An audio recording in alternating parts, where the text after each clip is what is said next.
Hello and welcome to this week's Monkey Nap Punch podcast. And I was away last week enjoying myself, so we didn't have a podcast. There you go, that's the story.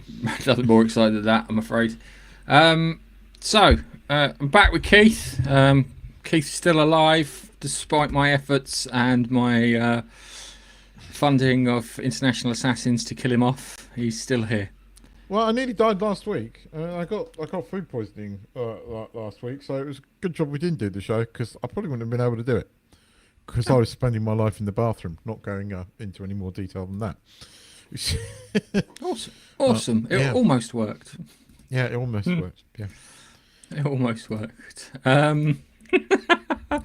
So we haven't got a film to review at the end of this week because we've both been busy and stuff came up, and I've got some nice pictures from Iceland. So we've got lots of news to talk about, though. we have. We have lots and lots of news to talk about.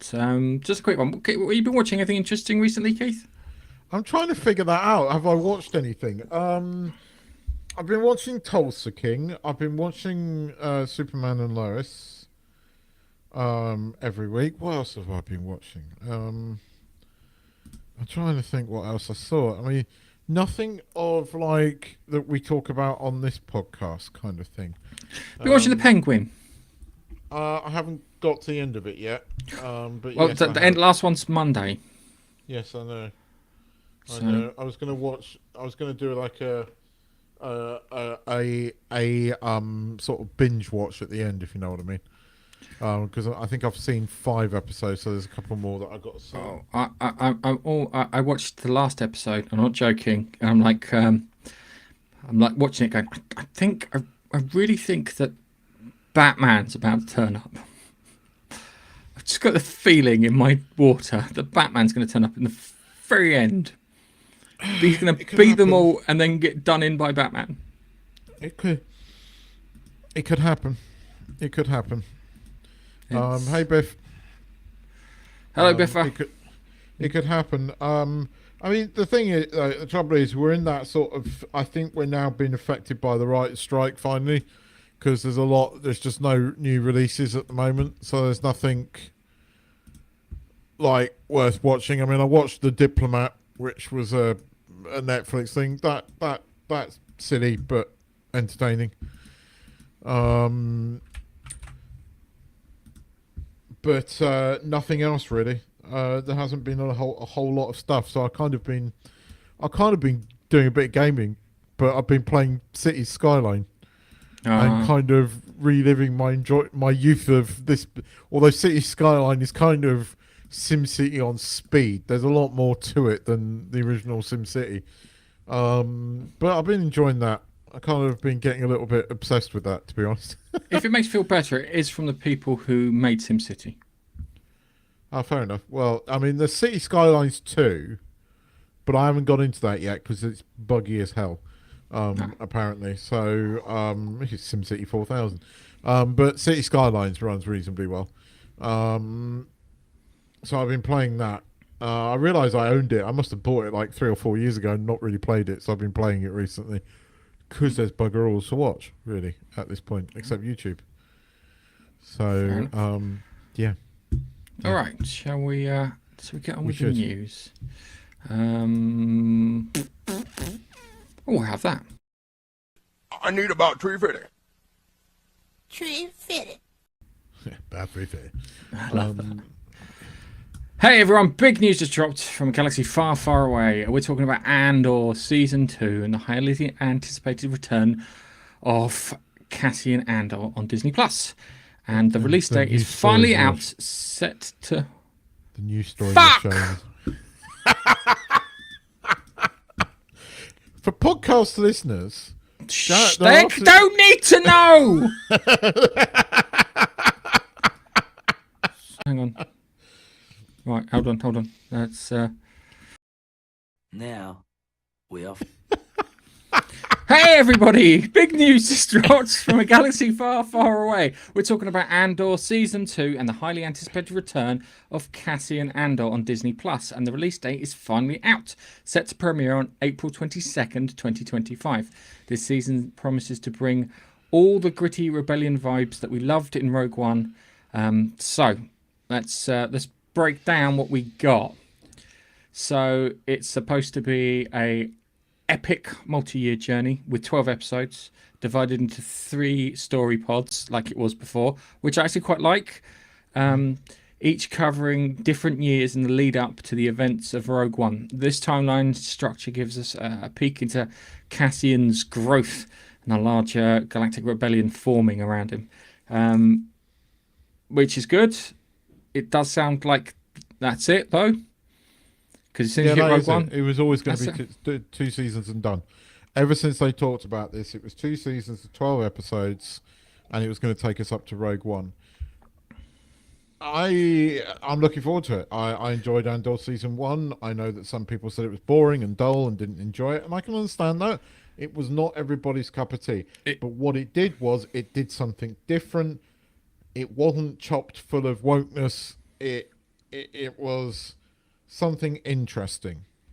And to date, it's the only really interesting thing they've done in Star Wars. I'm still quite like Rogue One. I think Rogue One was, in some ways, a brave movie. I think it could have been better if Kathleen Kennedy hadn't fucked with it. But look, Andor season 1, I enjoyed it. I thought the performances were great. The writing was competent. Competent.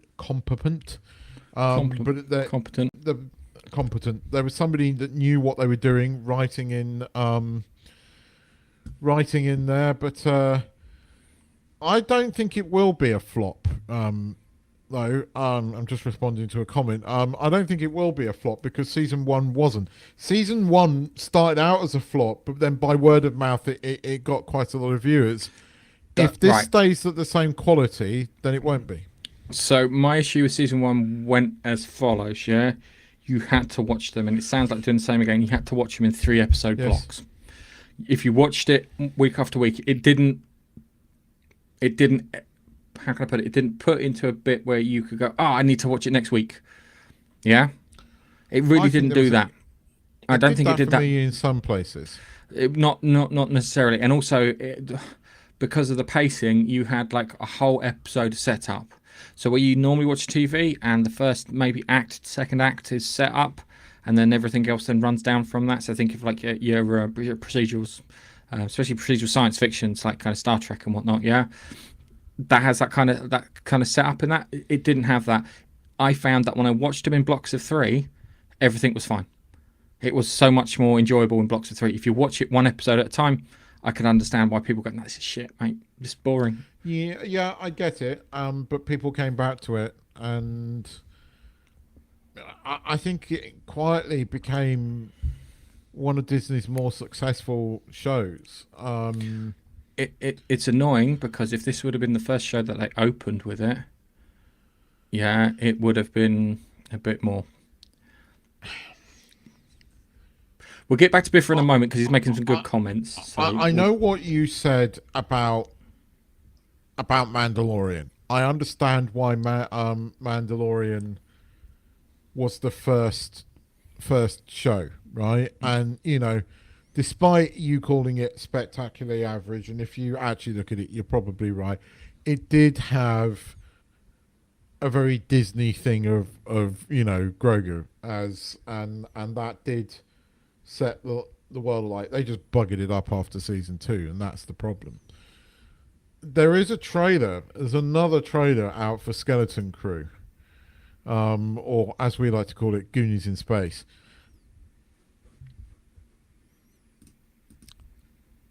It's probably going to be shit, but the trailer's not bad. And if it's as good as the trailer,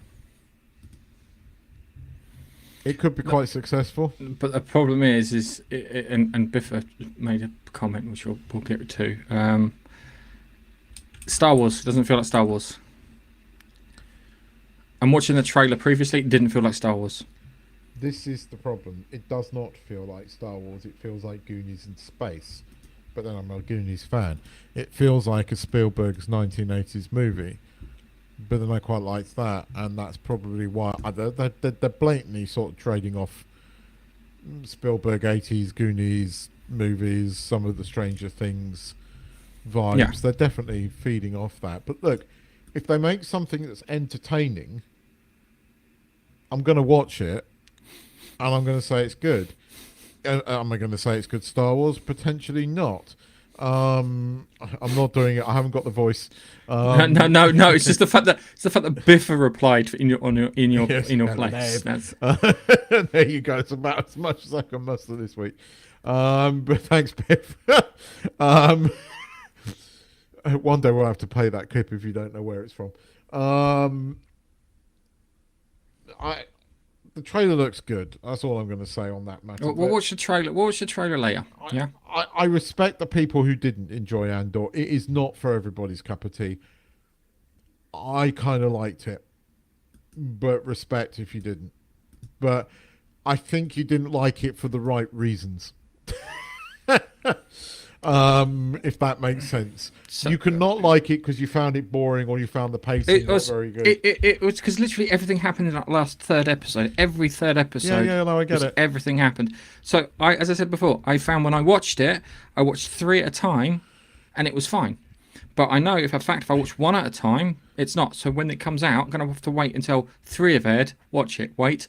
3 air, watch it, wait. I think, again, what is good about Andor is that you didn't like it, or Biffert, spoiler, didn't like it, but he didn't like it for the right reasons. I come back to this because we're arguing over the show rather than the fact that it was some kind of political platform, which it wasn't. And that's one of the first sort of Star Wars shows like that. So yeah, look, I respect the people that didn't like it. I'm rather looking forward to it coming back. I think the second season will be better than the first. There are moments that are very, very, very cool in Andor. If you haven't seen the sort of fight with the Empire in space, is it a dreadnought that turns up? It's a dreadnought, isn't it? Or is it a... No, it's not dreadnought. I think it's some like...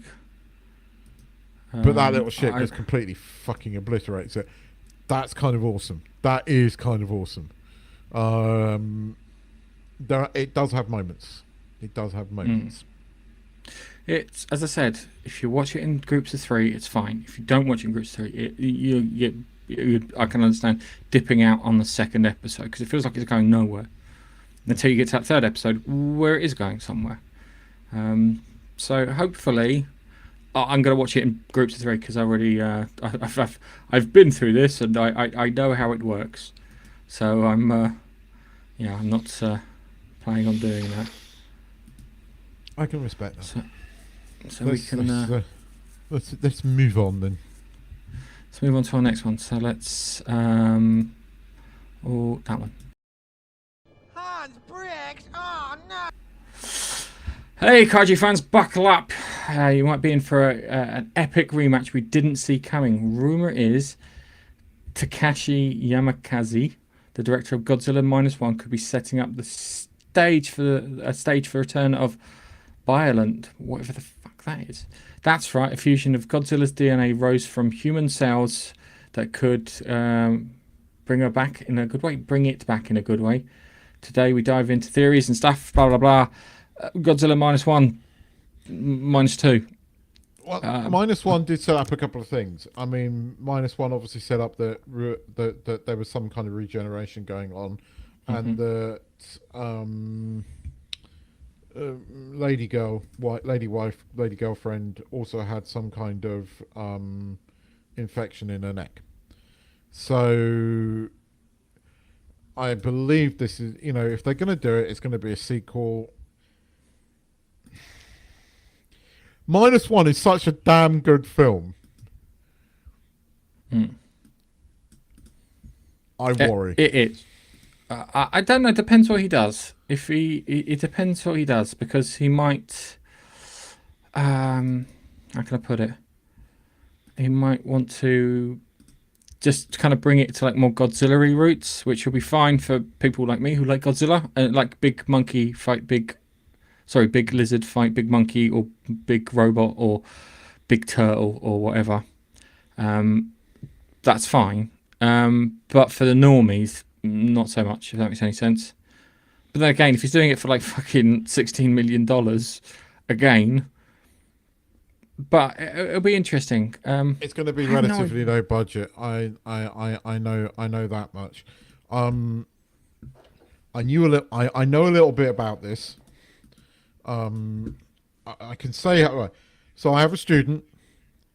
Not going to say who, because I don't want to sort of give it away. But she works for, let's just say, a very she's a producer in quite a famous gaming company. But she met these guys the other day, and I said she'll try and get me a signed poster from thingy, which if she does, it'll be amazing. I said, yeah, send him one message though, don't fuck it up. That was don't fuck it up. But I mean, I bang on about -1 every time I talk to her, because it is my favourite movie of last year, hands down my favourite movie of last year, and my wife's just seen it and really enjoyed it as well. She said I don't want to watch a Godzilla movie. I said, it's not a Godzilla movie. I said, it's a movie with Godzilla in it. Yeah, it's a creature feature. Yeah, and she was like, I don't understand. I said, watch it and you'll understand. And she watched it and she goes, okay, now I understand. I said, yeah, it's not a Godzilla movie per se. It is a movie with Godzilla in it. Godzilla is not the main character. And that's what I like about it. I hope that's what they do in season 2. The second one. But part of me is excited by it. Part of me is like apprehensive, because I don't want them to fuck up the legacy of the first one. Yeah, it's. I don't know how they put the first one together, but yeah, they need to. You're right. They do need to make sure they don't fuck it up, because it was such a surprise for me, because I want to go and watch it in the cinema, and I'm like, I watched the first part of it, and it starts off quite strong with miniature Godzilla, who actually I think is scarier than massive Godzilla. Yeah, because he can get a good fucking look at you, if that makes any sense, and then he can decide to rip you in half. But the whole, yeah, there is a worry. I think it. I mean, you know what? It depends what they do. Depends what they do. If they turn around and say it's set in, if they're clever, they'll set it in the 50s. They'll go, this one is set in the 50s, and they'll do the next one set in the 60s, 70s, 80s, and they'll move it up decade by decade with bits happening to it. So they kind of defeat whatever, it disappears for like a decade and comes back. You know, it takes a decade for it to climb out the hole, or regenerate, or sort its shit out. If it's done in the same vein, but the part of the reason that -1 is so good is it is a story, and it does have a beginning, a middle, and an end, and it is a journey of that character. And the characters, yes, they can go through another attack by Godzilla and everything, but again, Godzilla and the attacks and everything, they are second to the story of the central character and his Redemption. the way he gets over what he did in the war, and the way he was affected by and his rehabilitation, and that won't be there in the first, and that is a big part of why -1 is such a good movie. And that final scene, and again, what Netflix totally fucks up with the English dubbing. Do not watch the English dubbing. Watch it in its original Japanese with subtitles, because they totally screw up the ending. That ending is so damn powerful, and because you've been on that journey with him, it's still one of the better endings in cinema. And it makes that whole film satisfying. I mean, when you told me it, and I was like, it can't be that good, and you were, and I watched it, and I am fucking bawling my eyes out at the end of that film. Like, I'm properly fucking crying. But you're happy bawling your eyes out, though. Yeah. A mixture of emotions, but yeah, I mean, it's one of the really deep, take me on an emotional roller coaster. And it's still in, I think, my top 10 list of all time films. I just think it's a fucking masterpiece, for more than one reason, and that's why I'm slightly apprehensive about this news. That's all I'm going to say. I want to see it. I will probably go and see it. I'm not sure you can top -1. If you can produce a competent film that is in that same vein, great. But I don't think it's going to have the impact that -1 did. Having said that, I think people will go and see it. I don't know. I'm going to wait. Because he's not. It sounds awful. He's not a Hollywood director. So we've got a good chance. That sounds so weird to say.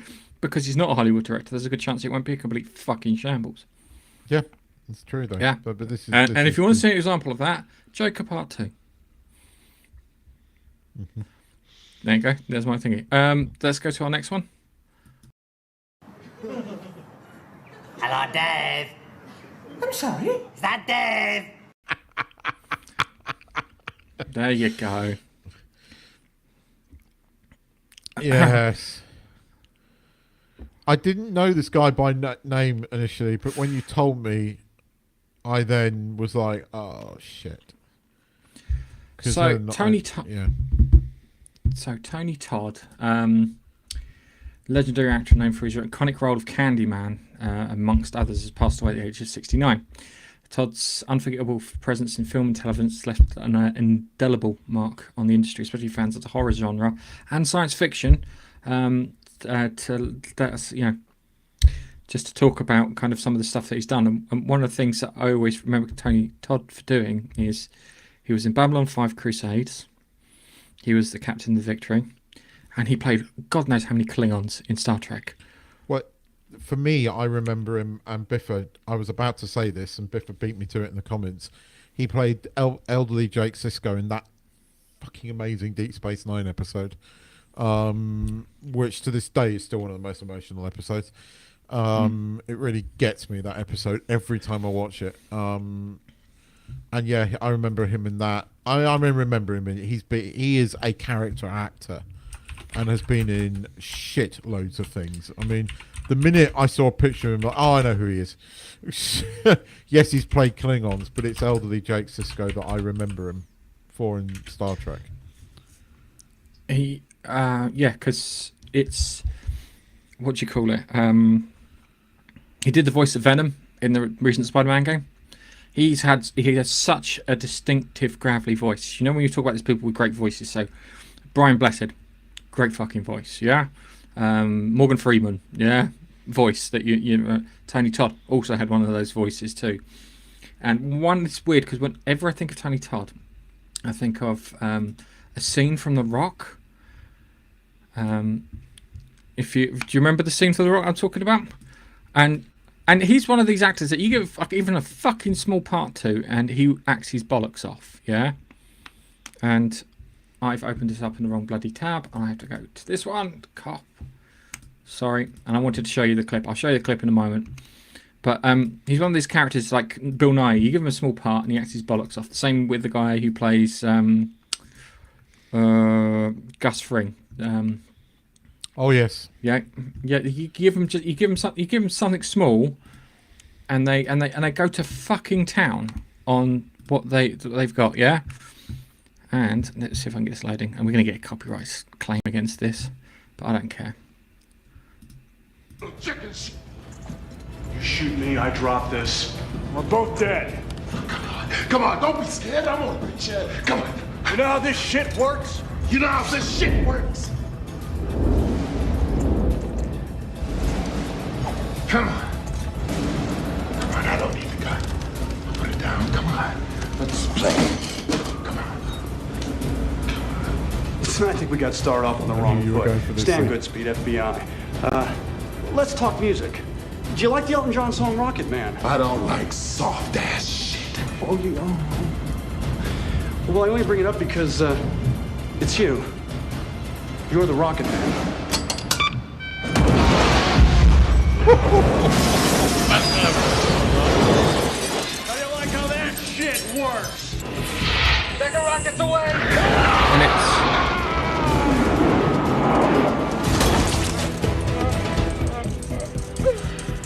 And well, if you're gonna die in a it's- movie, that's a pretty But- fucking good way to die. But if you just watch him act, yeah, he's literally, I think in this film he has about maybe 8 lines, yeah, and most of them are in this scene here, yeah, and the guy is fucking threatening, yeah. You think if you went up against him, you go, no, it's game over, yeah, I'm not gonna fucking beat him, yeah. He does that, and then he does the what's it? Hang on a second, and then you see him. If I can get it right, yeah. And his eyes, sorry about the poor freeze. He's clearly gone, oh, I'm dying. It's game over for me. And he nails it perfectly. And he's just been given very little to work with. He was a great character actor. He was he was a true character actor. And again, completely different as elderly Jake Sisko, and just that scene between him and Avery Brooks, even now it's making me well up because it was so emotional and it felt so raw. And again, the eyes, it wasn't just the vocals, it was those two men nailed that scene. I mean, people bang on about the Deep Space Nine episodes of when Sisko, is in sort of dream world playing a 1930s sci-fi writer. That was a great episode, but this episode, Elderly Jay, where it was a brilliant episode, and it still gets me. The minute I didn't know him by name, but I knew him by face, and the minute you said that, I was like, shit. Yeah. It's weird because legendary actor. When I see him in a film, I know who he is, and I know that he's going to give a good performance.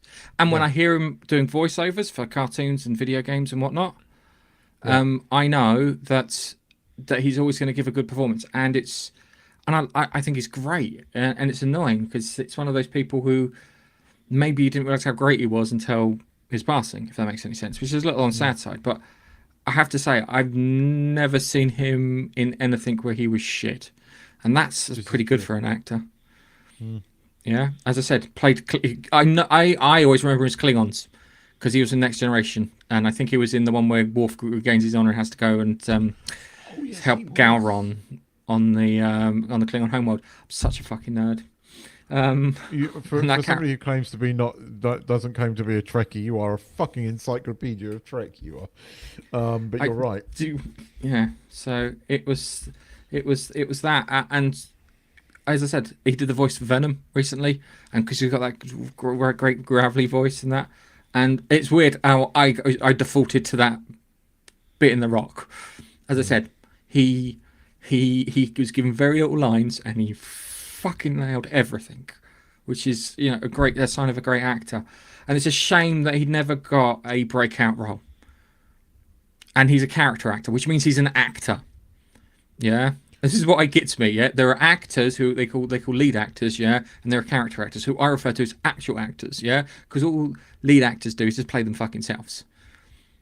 Yeah, everything they're in, they just play them fucking selves, which is annoying. Will Smith, for example. Yeah, I mean that's partly true, but there are some actors that can play within a certain pool of characters their character actors are comedians. They're meant to be able to sort of play anything.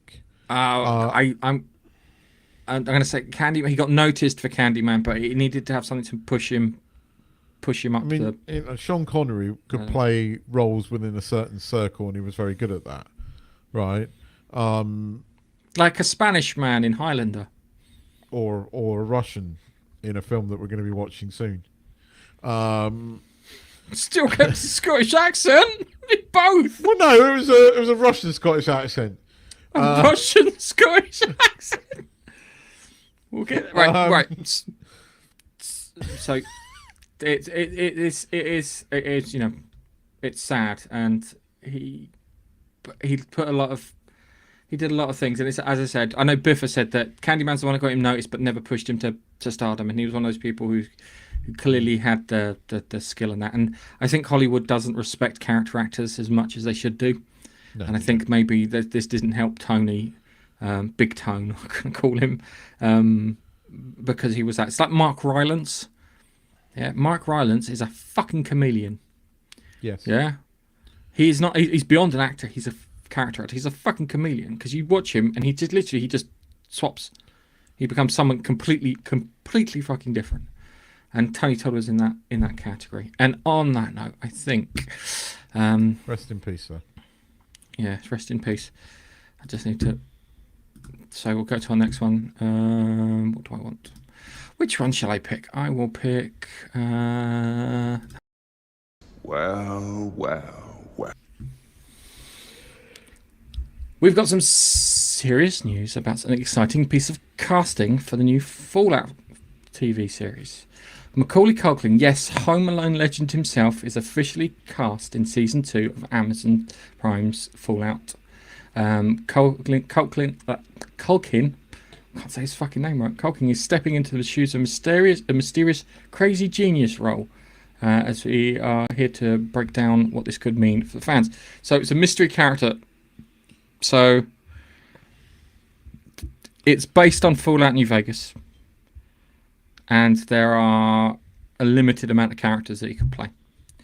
So just reading the headline, I was thinking there's a character called the Yes Man, and the Yes Man is a reprogrammed robot which can hack loads of things, which technically would be a genius, yeah?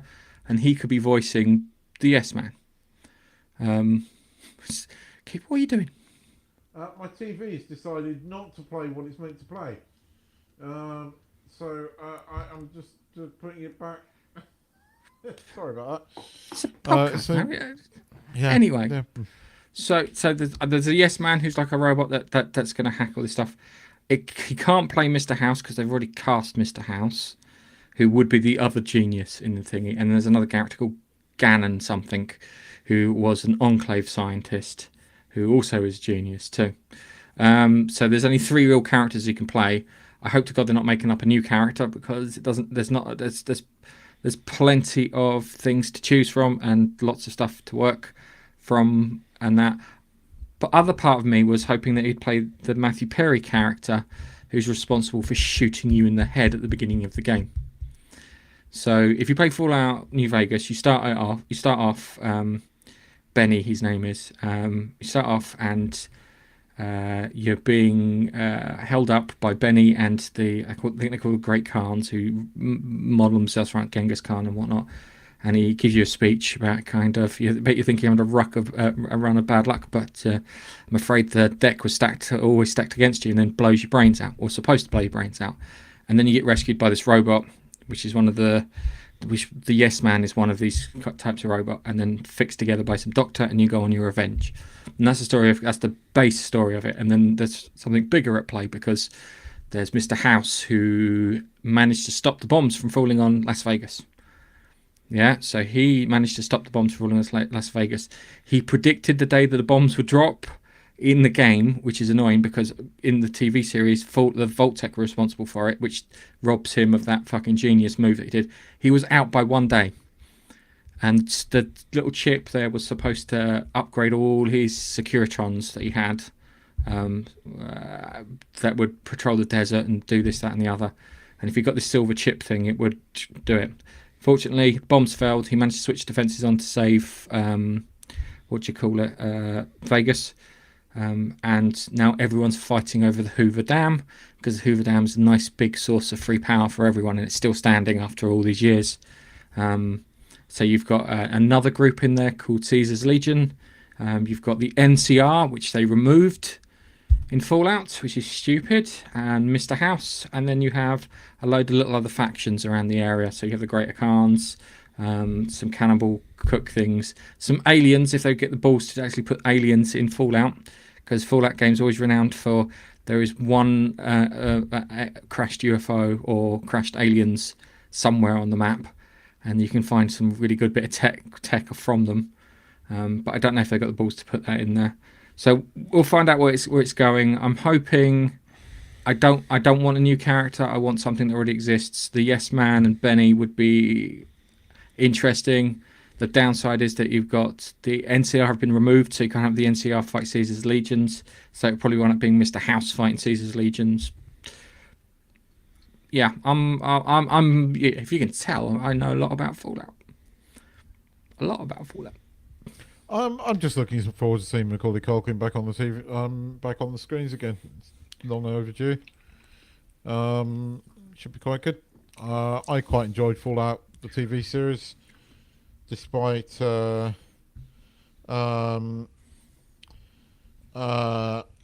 despite the what's her face with the freaky eyes. Her eyes just freak me out. I'm sorry, I just get freaked out by them. I can't help it. She did portray someone who lives in a vault very well. Yeah, don't swear very much, all happy and da-da-da-da-da, everything's going to work out, no, this is bad, that's good, and da-da-da. Did that quite well. I don't think that they put the guy who did who played, I can't remember his name now, it's the black fellow who was one of the I can remember them, but I can't remember the knights, the Brotherhood of Steel. I don't think they put the Brotherhood of Steel right. Because the Brotherhood of Steel, they're not incompetent. They are arseholes. That's the best way of describing them. They're not incompetent, but they are arseholes. And they are a different kind of arseholes. They're more close to fascists more than anything else, if that makes any sense. Arseholes. But it's one of those things. So it's... I don't know. I wonder who could be playing. I'm hoping it's not a new character. 65 million viewers apparently worldwide for Fallout. Yeah. Well, season 2 is on its way. Yeah. Let's hope it's not like season 2 of the Westworld.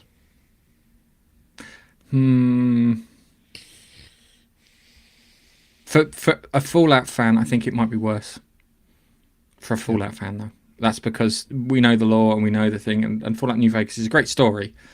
Didn't appreciate the map. I don't think the map was as good as the Fallout 3 map. But storyline-wise, it was a really good story. The TV series was, reasonably well received. There were people that didn't like it, but the TV series was reasonably well received. It was one of the more popular TV shows of this year. So, yeah. Right. Yeah. It was like the silo. It was like the silo, but they did the whole silo bit right at the beginning, got over and done with, and then went out. Silo's starting in a couple of weeks. Yeah, in 5 days. We'll have an excuse. Yeah, we'll have an excuse. So, yes, yeah, Fallout. I'll be interested to see. I didn't hate it. I think it's the best way of describing it, and being what do you call it? Being a more diehard person, not hating it is a massive improvement. It wasn't as egregious as the Halo TV series. True. It was pretty close when they destroyed the NCR, which is the bit I didn't fucking like. So yes. All right. So let's go on to our next story. What?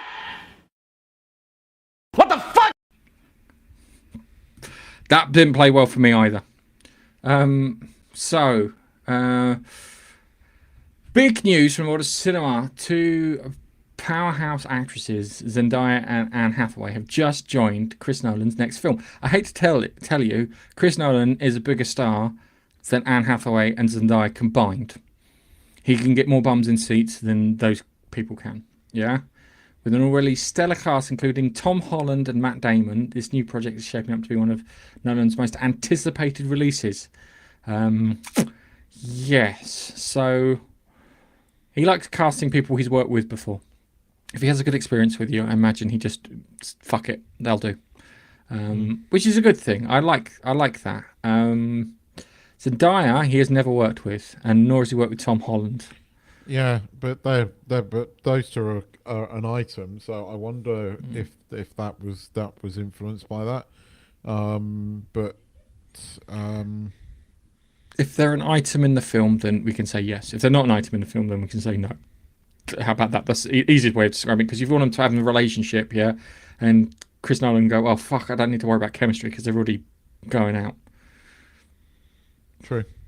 So yeah, it's still vampires, early 20th century as far as I know.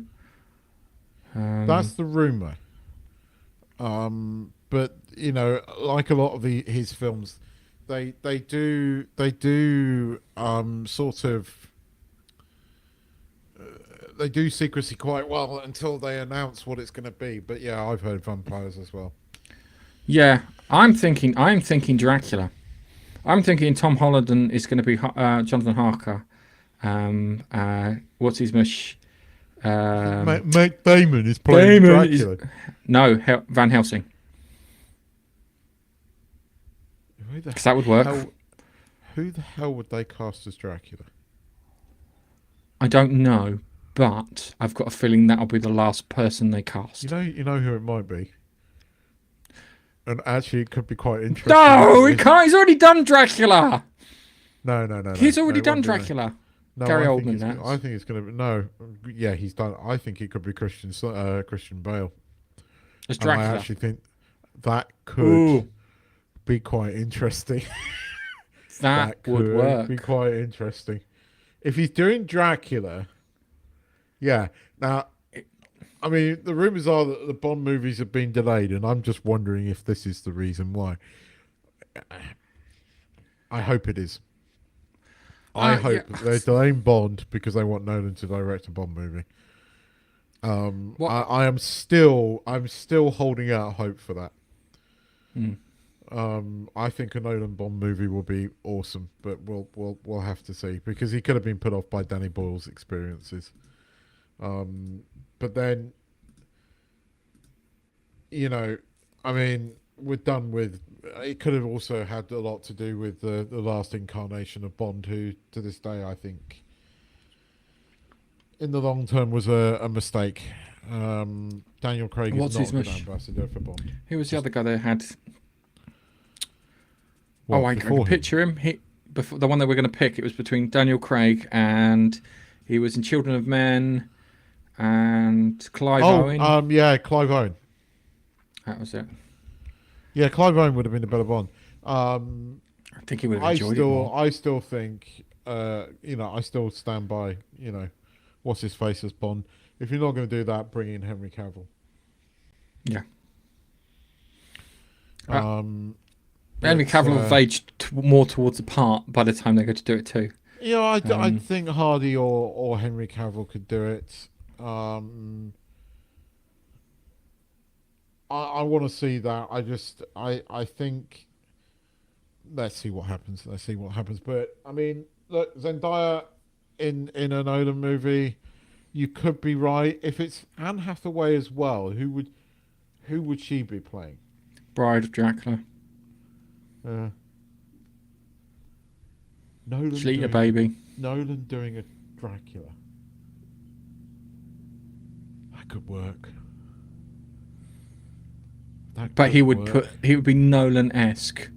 So more the better. Because the story is timey-wimey.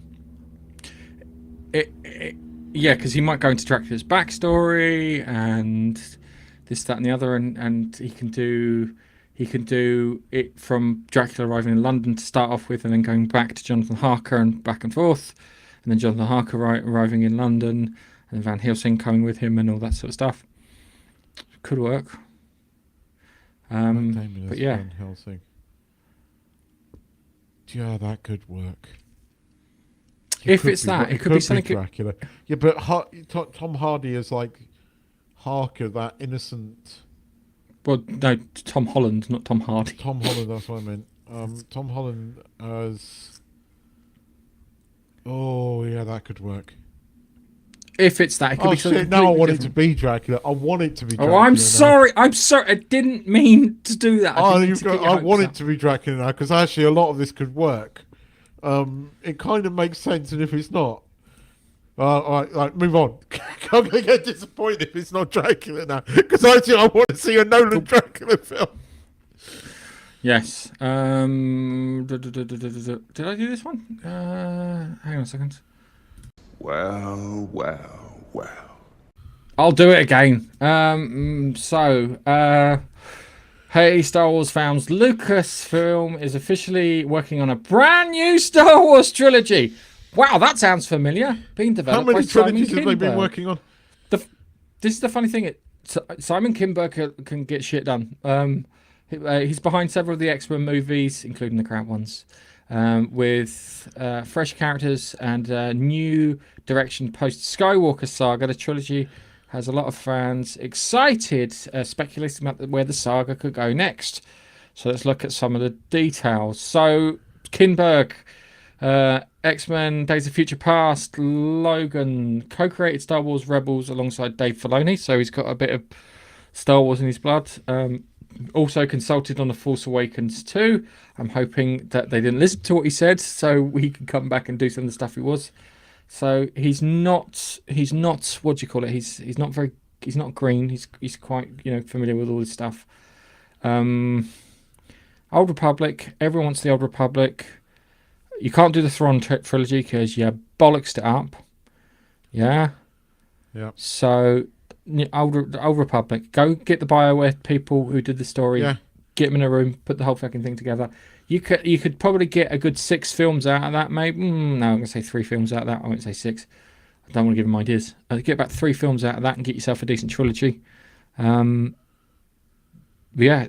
could, and it'd feature lightsabers and all the cool shit that people like, and it would be completely new, but not completely new. If that makes any sense. I mean, I think Nige said it years ago that they should do Knights of the Old Republic, and I'm with him on it. All the Star Wars fans, because it was the Thrawn trilogy and Knights of the Old Republic. They were the 2 ones that were after. They fucked the Thrawn trilogy up because of Ahsoka, so that's not on the table anymore.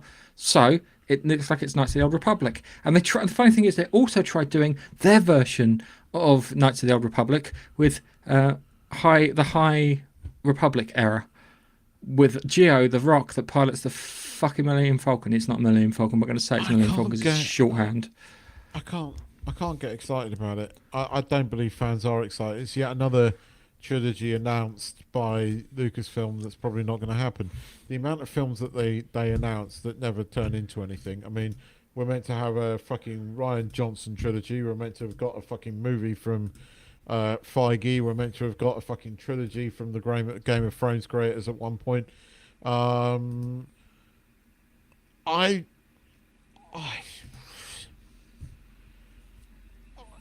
This is me. This is the guy that used to love Star Wars saying, I can't get excited about this at the moment. I as I said in the last podcast we did, I don't know how they can rescue Star Wars. I might be not looking forward, but hoping that the Skeleton Crew is good. But as you said, it doesn't look like Star Wars and doesn't feel like Star Wars. I'm excited by it because it looks like it's Goonies in space. And I'm a Goonies fan, so I don't think it'll get made. I think But 2027 this news does mean the Ray movie's been cancelled. Yeah. What's it called? 2027, October 27. That's what we're reporting on it being cancelled. I would say October, August, maybe. I don't know when the financials are for Disney. When they have the financial calls, they'll quietly end it after a call. So yes. All right. So I don't think it's going anywhere. I'm waiting for what this Rian Johnson's trilogy. Nothing. Kevin Feige's one. Nothing. Taika Waititi's one. Nothing. As you said, Dan and Dave's trilogy. Nothing. Yeah. The Ray follow-up. Nothing. Yeah. It's just hot air. They keep doing this. Actually, that's a good point.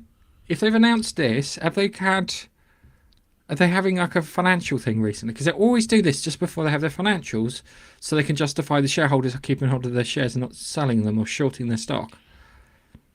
I think the next year, without going into anything, is going to be interesting. I think the movie studios, especially Lucasfilm, there's no, the Acolyte was a massive failure. There's 2 already produced and made series ready for Disney Plus. I don't know if either of them is sequel potential. Well, Andor definitely isn't. I think they're screwed at the moment. I think they're screwed, Lucasfilm, at the moment. I think they've got to, if they're wise, I will say this, they need to fire everybody at the top of Lucasfilm. What's his face at Disney's got to grow a pair of balls, fire all the top executives at Lucasfilm, clean house, bring in writers and directors that are Star Wars fans, engage with the fandom. That doesn't mean engaging with people like Gary Binkle and things from Nerdoroid. Hire them to tell you what to do, because you need to. You won't do it because, Lord bid that you cross that line, but that's what they've got to do to get out of this. The next 4 years is going to be interesting from an entertainment perspective. Hollywood can't afford to be morally what's the word? I don't even know what the word is. I think the word is they can't afford to ostracize 50% of their fans just because 50. they don't see the world, or 55%, 4%. But it's going to be interesting. I think Lucasfilm was still fucked, and I don't think this does anything for me. As you said, he's responsible for the crappy ones as well. Okay, yeah, he might have something to do with Rebels, but so did Dave Filoni, and Dave Filoni then went and did Ahsoka, and was heavily involved in The Mandalorian Season 3, which was rubbish. So, in my opinion, Filoni's stock has gone right down. If you want to, I said before, if you want to hire someone, hire Sam Witwer. Because he is a fan. I agree. But that's what they've got to do. They've got to bring in people that understand the material. And that has been Hollywood's thing. They've bought all these things and used them as platforms for their moral outrage. And that shit has backfired fucking spectacularly on them. And, again, I'm not going to get into the politics of all of this, but this has backfired on them, right? And people who don't think that, us banging on about, all this crap in Hollywood films at the moment doesn't have an effect on the world, well, you've just witnessed it, right? You've witnessed it this week. This is people having enough of all this bullshit, right? And regardless of what way you lean, right, this is partly down to it. Hollywood can't afford to be upset now. They can't afford to be morally outraged, or they're going to go bankrupt. I did want to avoid talking about that because it I am avoiding people. talking about it. I am saying that I don't know what Lucasfilm are going to do, but they have got to bring in people that understand the material. Or they're never going to... Knights of the Old Republic, KOTOR, get it made. I agree with you, Mr. Johnson. Get it made. That's where you should do it. That's where you should go. Bring in the people that understand it. Bring in people that love Star Wars and get that made. And watch yourself get another $1 billion Star Wars movie. Okay. Anyway. You know what that music means?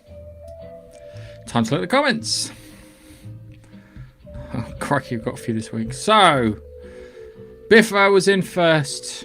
Thank you very much, Biffa. You knew when I was going live and he didn't. He beat you. I'm just saying. Simon Kingbird ruined the X-Men Phoenix saga. Not once, but twice. As I said, I agree with you. As I said, he, what do you call it? He's responsible for some of the good ones and the bad ones. It's going to flop. It depends. It really depends. I'm hoping it just, as long as it gets left alone like that first season, it should be fine. I hated Andor. Right, so one thing Andor did, which I actually liked, and I told Keith this, it made TIE fighters seem dangerous. Yeah, no, I agree with you. I love that The scene. bit where it's flying down the thing in Scotland, because it was Scotland. That was something it did. And then Dave, hang on a second, I just want to do something. Where is Dave? Because Dave's here to shill his book. Go to Amazon and Shameless plug, look. Dave. Shameless Plug. Dave, that's such a shameless plug. But yeah.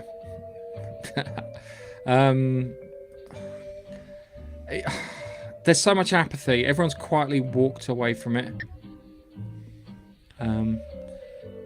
I have a feeling right now that Star Wars has more apathy than Marvel, and I thought it would be the other way round, but right now I think it's Star Wars. Is that... Yes, that stupid woman at that fucking convention. Yeah. Oh, Steve!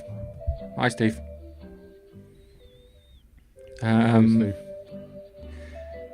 Imagine the daughter... Oh, this is talking about... what do you call it? Godzilla -1. Is not the wife. I don't know. That would be more heartbreaking, but it's her. I mean, they've set that up. They've set that up in that one, and I think that's where they're aiming for.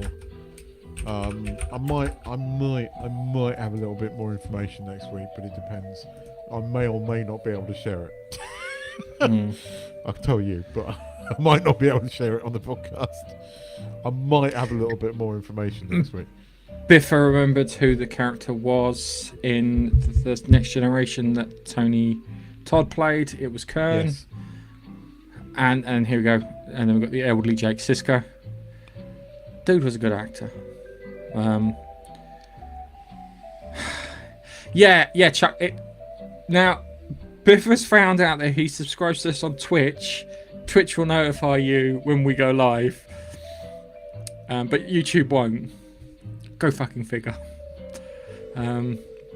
Oh yeah, and your sticker gone. Sorry, man. Hi, Laurie.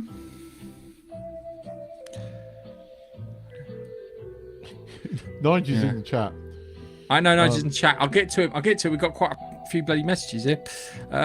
So yes, we did enjoy Iceland. No, we were talking about Tony Todd, and that was one of the things I remember. I clearly remember him for in my head. God, crikey, everyone's saying, and then it's like, kind of, yes, Iceland was epic. It was epic. Snorkeling was cold on my face. It took me about a good minute to get used to it. Going back to Tony Todd, yeah, it wasn't like a career-making role. He needed to do that. And there's Nigel, and I forgot Nigel's the only one that isn't in the chat with a spanner. So yeah. So Anne Hathaway. Have I seen? I don't think I've seen Devil Wears Prada. Have you seen Devil Wears Prada? Yeah, Meryl Streep. Chuck keeps telling everyone to like. And then we've got Phil, Teenage Mutant Ninja Turtles. Hello, Phil, Teenage Mutant Ninja Turtles. So, and then we've got Keith. Keith, nice having you with us on the phone as we went around. Ring of Kerry, felt like you're travelling with us in Scotland. Also, think you and Chuck were on the phone every day for that trip. Yeah, it was. They went to Ireland. Ah. They were on a loop around the bottom of Ireland, and yeah. They were near where they filmed The Last Jedi. Ah. Yes, Nigel. Yes. Yes. And then we got Lucasfilm needs to get back to making Lucas Games, not Lucasfilm, and Lucas Games gone. Disney's first thing Disney did, get rid of Lucas Games, and they had a great game, Star Wars 1313, where you've got to play bounty hunters and whatnot, which sucks. I've just seen Nigel's last comment.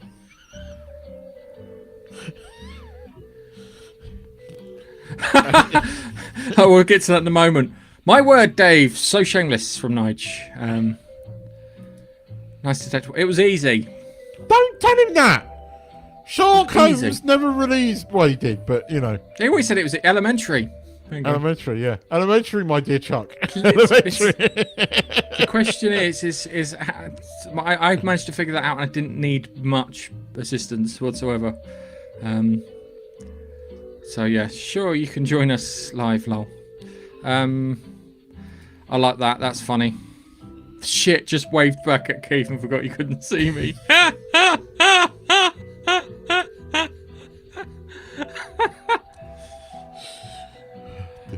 Oh, that's funny. That's cool. Right. Music. Have we got a trailer? We have. We got a trailer. So I haven't watched this trailer. I have not watched this trailer. I have not watched this trailer either. So copyright claim for the right. So predictions before we do anything. Yeah, it'll have a pop song that has been slowed down to sound more dramatic. It'll end with the explosion bits. Yeah. Okay. Are you sure you and- haven't seen these? I haven't. No, I haven't seen this. And there'll be the threatening monologue of some sort. Now, it'll be the threatening monologue either from a hero or a villain, and it'll be like kind of, if we don't do this, everyone's going to die when the new world order takes over. Blah blah blah. So let's see. Let's see how right I am. Please be right. You asked for me. Here I am. You want to help me? Is there anything you remember? Ladies and gentlemen, the President of the United States, Thaddeus Ross.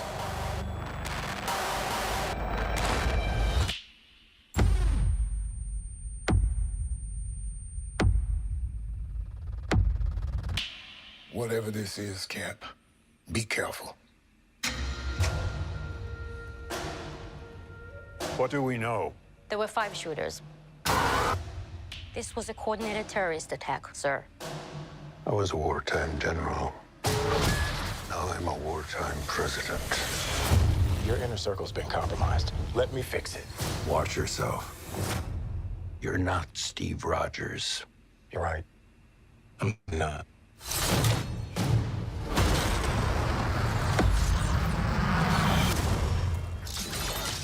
Wait for it.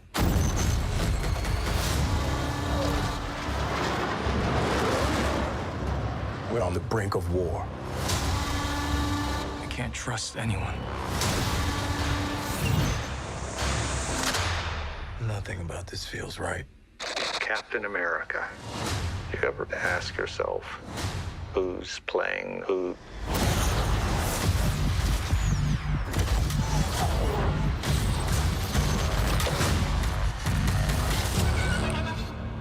Someone's been pulling the strings on everything. You're under arrest? They've got the thing from I the don't want a variable out there that the I can't God control. thing coming out of the earth from the Eternals or whatever it is. Captain America caught without his wings.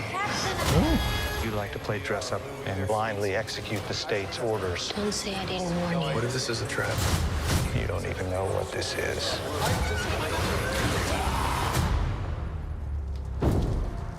Yeah, Since Red when were Hulk. they red?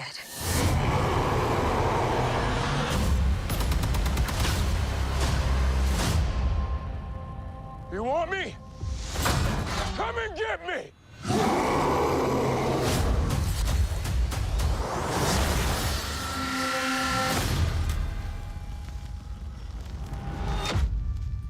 I got one right. The boom boom explosion bits at the end. Okay. Doesn't.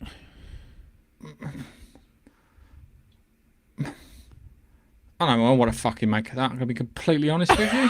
That's exactly what I'm thinking. Fuck. I don't know what it's trying to be. We were talking about Hunt for the Red October, and if you talk about those Tom Clancy thrillers, it looked like it was that at one point, where you don't know who you can trust, and then I think it's gonna be a fucking mess. I think it's trying to be Captain America 2. I mean, that looked like Black Widow at one point, but it can't be. I have no idea. I can't, as much as I take the piss out of Harrison Ford, I kind of like Harrison Ford. Sorry, you mean I think Harrison he's Ford? miscast. Hang on a second. No, Keith got me for Harrison Ford, is that? Because hang on a second. Golf course!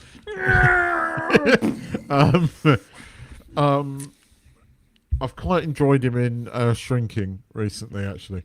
But he's not Ross. Ross was played brilliantly by what's-his-face, and I think there's better actors that they could have recast him as. And he's being recast. They cast him because he's Harrison Ford, but he's playing Ross. the president. Yeah, but Thaddeus Ross does become the president in the comics. I know, but it's like kind of who plays presidents.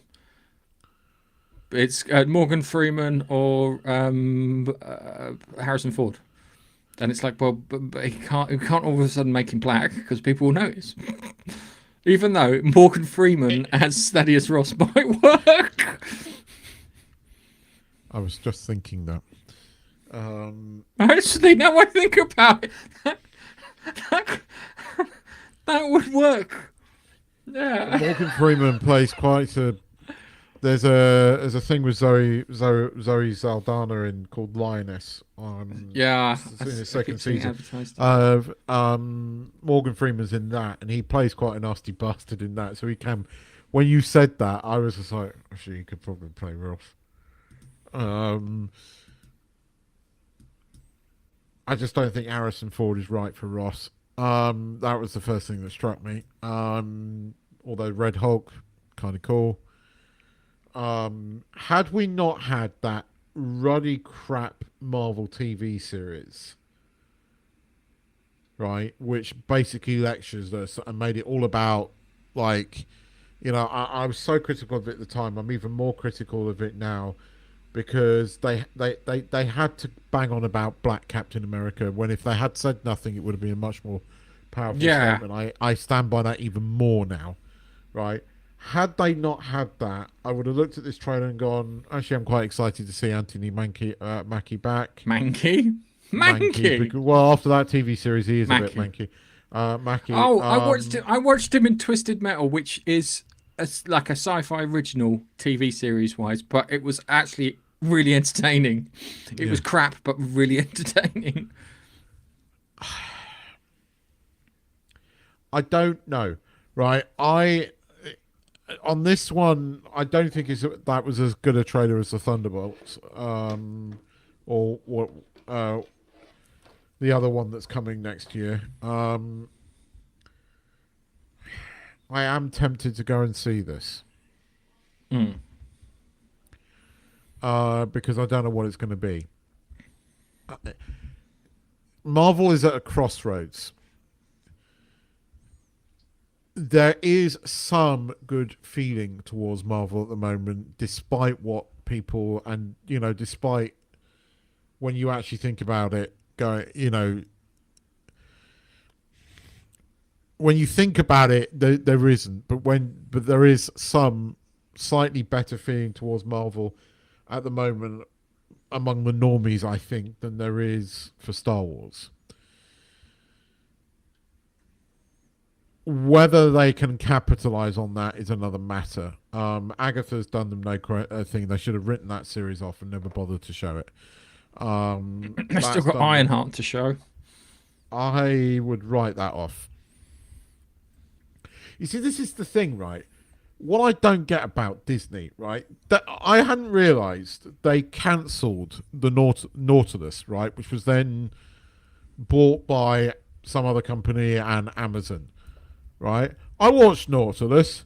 It weren't that bad, right? It wasn't like stellar fantastic, but it was better than almost every Marvel TV series that they've put out there, right? Like, better than in all of those. And Disney gave up on this halfway through. Are you looking at going, you gave up on this, but you put out Agatha, you put out that fucking, what's its face thing, Echo or whatever it was called, put out the Acolyte, you put out all of this shit, and you thought people would watch that, but you cancelled Nautilus.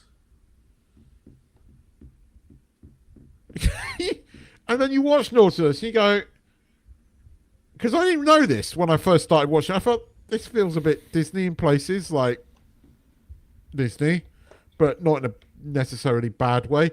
Don't get me wrong, Nautilus isn't spectacular, but it's still better than most things on Disney Plus. I don't know. There wasn't a particularly bad trailer, but you're right. What's it trying to be? It feels a bit like Captain America Part 2. I don't like the fact that they've got the hand sticking out, so they're obviously doubling down on the Eternals. Is that like a, you hated that movie, so this is a kind of like silent protest saying fuck you, if the hand was a big finger coming out the ocean, then I would have said yes. I think that's a subtle thing there. That's what worries me. The hand coming out is what's like, oh. The other thing too is they've pretty much filmed the whole movie all over again. Yes. And they did that with Solo. And Solo lost money. Hashtag Solo lost money. So I don't think that's a good thing. That trailer doesn't appeal to me the way it should do. It actually makes Anthony Mackie look quite good in it, though. Did appreciate that. I did kind of like, the bit where he fucking does the superhero landing, right? And then goes, wait for it, and then like the sonic boom catches up with him. That was quite cool. that was quite cool. I'll give him that. I'll probably go and see it because there's not fucking much in the cinema at the moment, and I miss going to the cinema. Keep an eye out for. I don't know if your cinema does replays of stuff. Mine does, and it's fantastic. Oh, there is something we can talk about after watching the next trailer. We've got another one. I can talk about. You've got another trailer. Okay. So let's watch this other trailer. Oh, okay. What are you in for? What are you in for? I found something buried in the woods. Dad. This is unacceptable. Do you understand?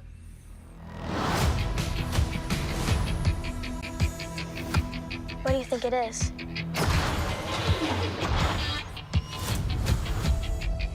Don't touch anything.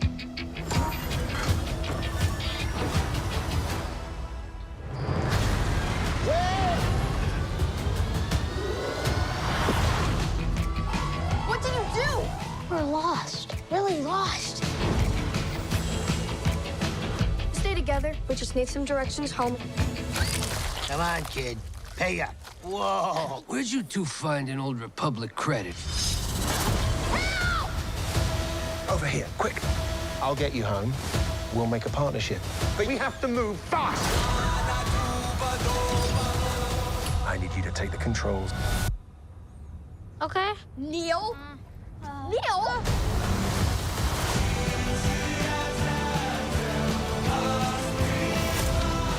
A crew of murderous pirates is coming. Something's wrong. They're not going to just turn up. We need to find them. We're not alone down here. Oh, be warned of booby traps. Pirates and mountains where none dare to go. If you hear this, don't give up. No matter what. It's good use in space. Yeah, Skinny's in space. But it's not a bad trailer. I do kind of want to watch it, but it doesn't feel like Star Wars. No, it doesn't feel like Star Wars at all. It feels like an Apple TV series more than Star Wars, if that makes any sense. Yeah. You know, I want to see it. The trailer makes me want to see it, right? Mm. But when I saw that, I was like, there's an 80s vibe to it. Less so in this trailer than the other one. Okay, it's got Jawas in it. I know what Chuck's talking about. I know what you're talking about. And yeah, you're probably right there. It doesn't feel like Star Wars, but it could be good. It just not Star Wars. But look, I mean, what we might do is get them going to like loads of little different bits. But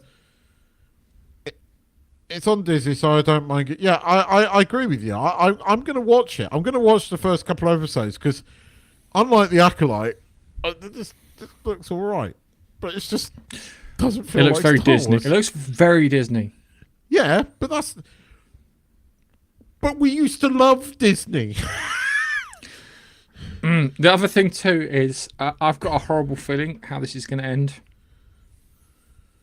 Oh, please go on. Well, I think, yeah, you remember the Love, Death and Robots Beyond the Aquila Rift? Yes. Well, in the short story on that there are pilots who make faulty navigations, and because of that they travel for hundreds of years, and they travel for hundreds of years and they're out of time. Yeah? When the kid handed his thing over, they went, that's old Republic credits. Where did you get them from? I just think it's set in the Mandalorian era, I think. I think they're from the Old Republic and they wind up in the Mandalorian era. And that might be a really sad fucking ending. But, mate, that's just a theory. I don't know. All right. Yes. Go on then. Venom 3. I watched Venom 3 last week. Did you enjoy it? Yeah, I did enjoy it, actually. It's completely... The best way of describing it is completely popcorn, disposable, blockbuster movie. Yes. And it was quite emotional. I found it quite emotional, which is weird. I know how it ends. Yeah, and do you know how it ends? Well, I know the Venom dies, supposedly. Well, no, and they're launching they don't kill off the big bad. So they've got like this Thanos style baddie from the Venom comics. So that Thanos style baddie, nowhere. He's responsible for decapitating that Celestial. Yeah. And you know, in Thor: Love and Thunder, they had the God-killing sword. Yes. That's his sword, and it's a symbiote. Do you think Sony's done a deal? I think they're desperately trying to. Whether it works, I think maybe Marvel Disney have got that desperate that they've gone, look, Morbius made our films look great.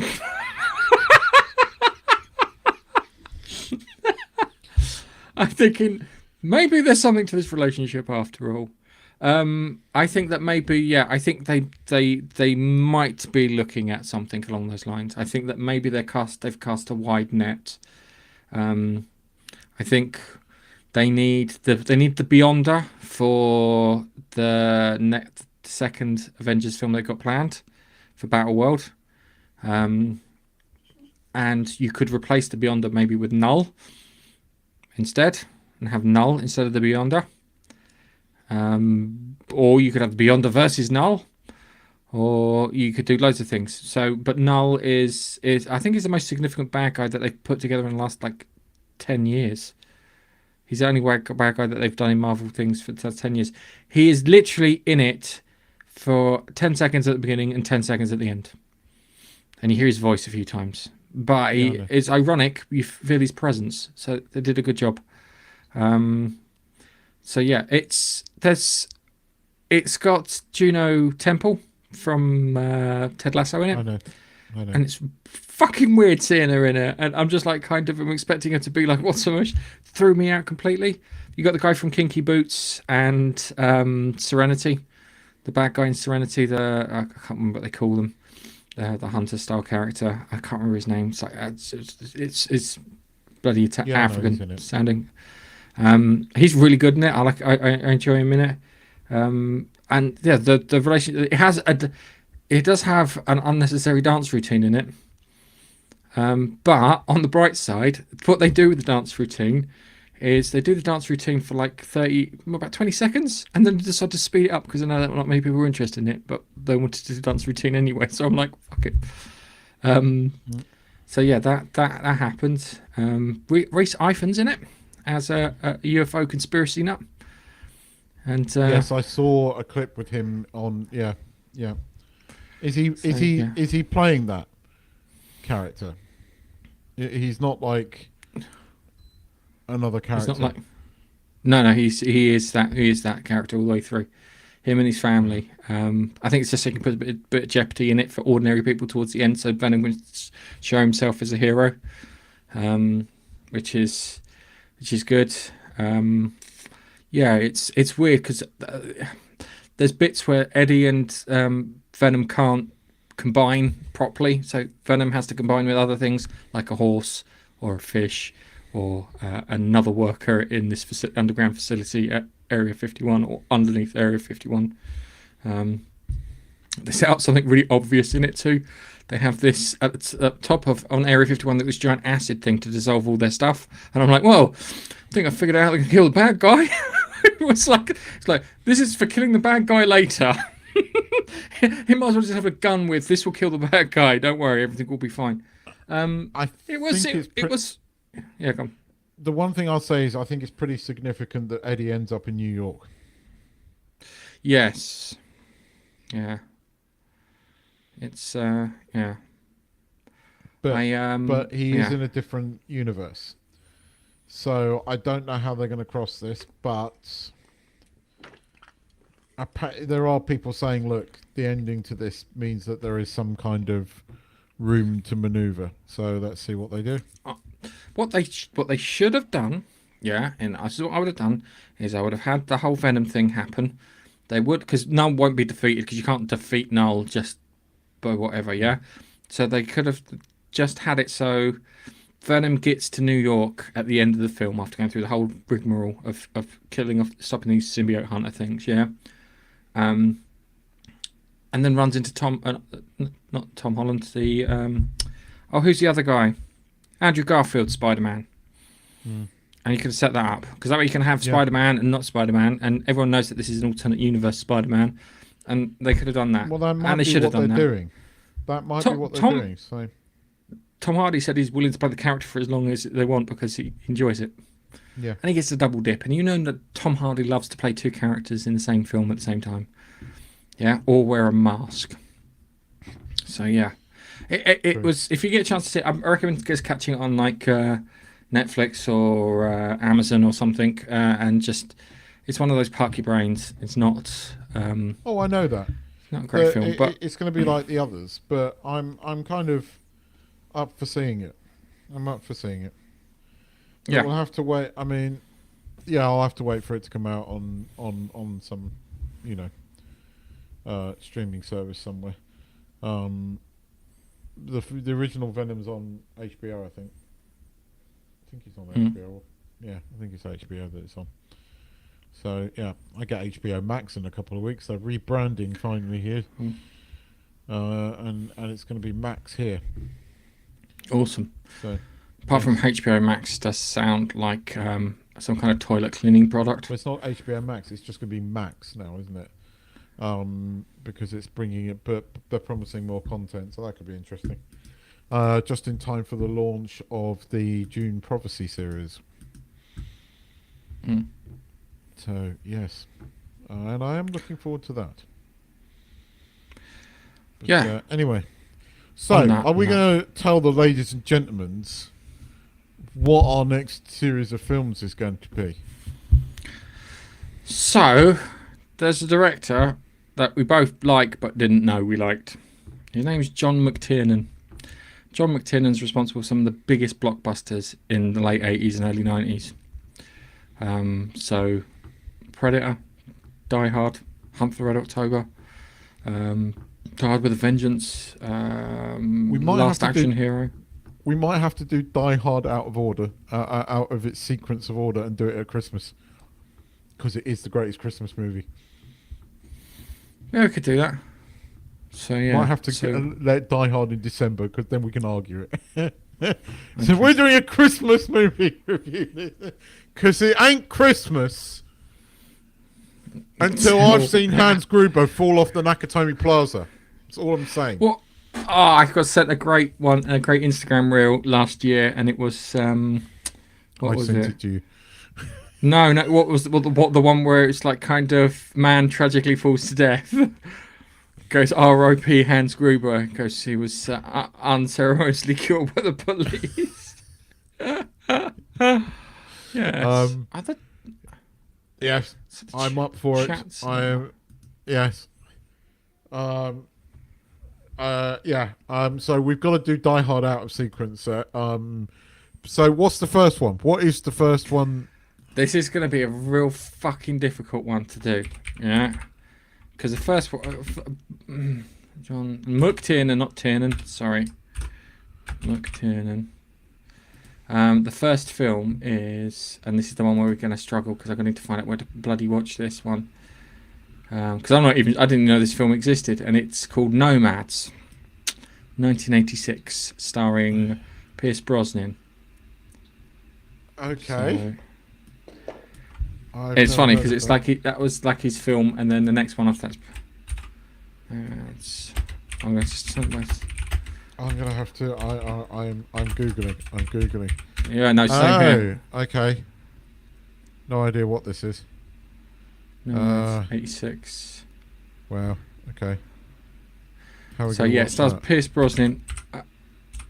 We might, if we can't find it, we might have to skip and go to his next film. It's a small art house film, which I don't know if you'll like. Starring, maybe we shouldn't do every film. Maybe we should just pick the ones that people know. Well, as I said, it's a small art house film starring a German fella called Predator. Okay. Better get to the chopper on that one. Yeah. Right. So hang on it. We'll see if I can find Nomads for us to watch, and if I can't, then we'll go straight to Predator. Yeah. Okay. I love that fucking film. I really do, and just the excuse to watch it. And I love Die Hard and The Hunt for the Red October, and Die Hard with a Vengeance. Medicine Man. I need to watch again. Last Action Hero. I think Last Action Hero says a lot more than it should do, but I think it was beyond its time. Yeah. Oh shit! I've just realised I've seen Basic, which is his last film. I've seen that. Have you? It's got Samuel fucking Jackson in it, mate. Okay, it's Travolta and Jackson. Yeah, it's quite. Yeah. We got to try and find Nomads, haven't we? Yeah, let's see if we can find Nomad. Because if we have, we can go through his entire thingy. But John McTiernan, yeah, it's. Yeah, this is. You can rent it for £3.49 on Amazon Prime. So I'll see. So, French anthropologist specialising in nomadic groups moves to Los Angeles with his wife and starts to follow a group of sinister street punks who seem to live and move around in a black van, but they aren't what they seem to. That actually sounds quite interesting. I'll see if I can find it. I'm hoping it is, though. I'm hoping it is, because if it isn't, I'm not going to be. All right, let's wrap this mofo up and put a bow on it. So yeah, next week, John McTiernan and Nigel, you should have put Dylan, you son of a bitch. That's what you should have written, Nigel. I'm disappointed. And on that note, it's goodbye from me, and we'll see you next week. See you later. Get to the chopper. Oh, it's not going to get old. See you next week, guys. Bye. It's not the police, you idiot. It's him.